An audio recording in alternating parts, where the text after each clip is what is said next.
एक गरीब घर का जो आशियाना बनाया गया था बड़ी मुश्किल से, जहां से पानी लाया गया था, वो 2 किलोमीटर का सफर तय करने के बाद एक महिला ने जो है पैसे जोड़ जोड़ कर एक मकान बनाया था और फॉरेस्ट विभाग द्वारा वो तोड़ दिया गया था। हालांकि आप सोच सकते हैं कि इतने पहाड़ी क्षेत्र में मकान बनाया और फॉरेस्ट विभाग ने तोड़ दिया। अंत में जब उसका नतीजा सामने निकल के आया तो वो जमीन जो है मालकी निकली गई थी। तो क्या कार्रवाई हुई? तो ये हुआ कि जो गरीब व्यक्ति था उसका आशियाना तोड़ दिया गया। ना जाने कितने पैसे इकट्ठे किए होंगे, कितने साल लगाकर एक एकत्र पैसे किए होंगे, फिर उसके बाद मकान बनाया और फॉरेस्ट विभाग की टीम जाती है और वो मकान तोड़ देती है। हमने वो खबर जो है मता क्षेत्र में जाकर की थी, लेकिन अंत में जाकर क्या निकला, वो जमीन जो है मालकी निकली थी। उसके बाद एक और रियासी का मामला था केरल में।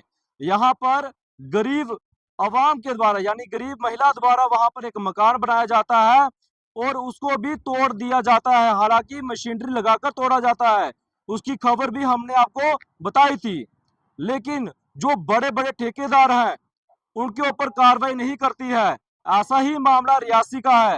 आपको बताएं, रियासी जिला के रूपनगर एक क्षेत्र पड़ता है, उसके साथ में वहां पर फॉरेस्ट एरिया को जो है तबाह करके यानी वहां से रास्ता बनाकर बिना परमिशन के, बिना एनओसी के वहां पर 132 केवी की जो प्रोटेक्शन टावर की प्रोटेक्शन की जा रही है, उसका कार्य जो है किसी ठेकेदार ने लिया गया है और उसके बाद उसको जो है वहां पर प्रोटेक्शन करनी थी। हम उसके अगेंस्ट तो नहीं है, लेकिन जो डीएफओ से हमने बात की तो उन्होंने कहा कि जो कुनकुन रेलवे है उन्होंने जो प्रोटेक्शन टावर की प्रोटेक्शन है वो ली गई है, यानी 27 बाई 27 एरिया जो है वहां पर उनको दिया गया है, लेकिन जो सड़क बनाने के लिए या फिर फॉरेस्ट तबाह करने के लिए इसकी कोई परमिशन नहीं है। इसी चीज को लेकर हमने बातचीत की गई तो उन्होंने कहा कि इस वक्त वो जो है जम्मू में उनकी मीटिंग चल रही है, लेकिन उन्होंने एक टीम गठित करके वहां पर मौके पर भेजी है। लेकिन सवाल ये रहेगा, क्या उनके ऊपर भी कार्रवाई होगी?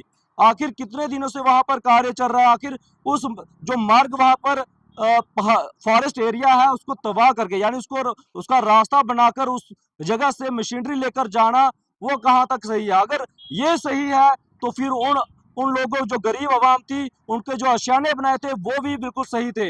अब क्या फॉरेस्ट विभाग की तरफ से कोई कार्रवाई की जाती है या नहीं? ये तस्वीरें अगर आप देखेंगे, ये आज सुबह की तस्वीरें हैं जिसमें वहां पर मशीनरी को लिया जाता है। ये पूरे साफ तौर से निशान वहां पर दिख रहे होंगे।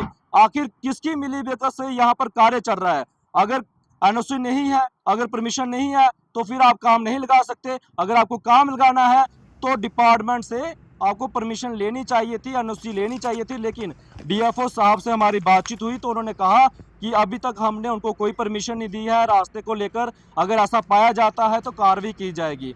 अब हम उनका इंतजार करेंगे। हालांकि आज वो जो है जम्मू में है, तो इसलिए हमें इसलिए कहना पड़ रहा है कि अगर मता के अंदर एक महिला जो है कुछ साल लगाकर वहां पर पैसे इकट्ठे करती है, उसके बाद अपना आशियाना बनाती है, उसको तोड़ दिया जाता है, उसके ऊपर भी प्रशासन खड़े हो जाते हैं।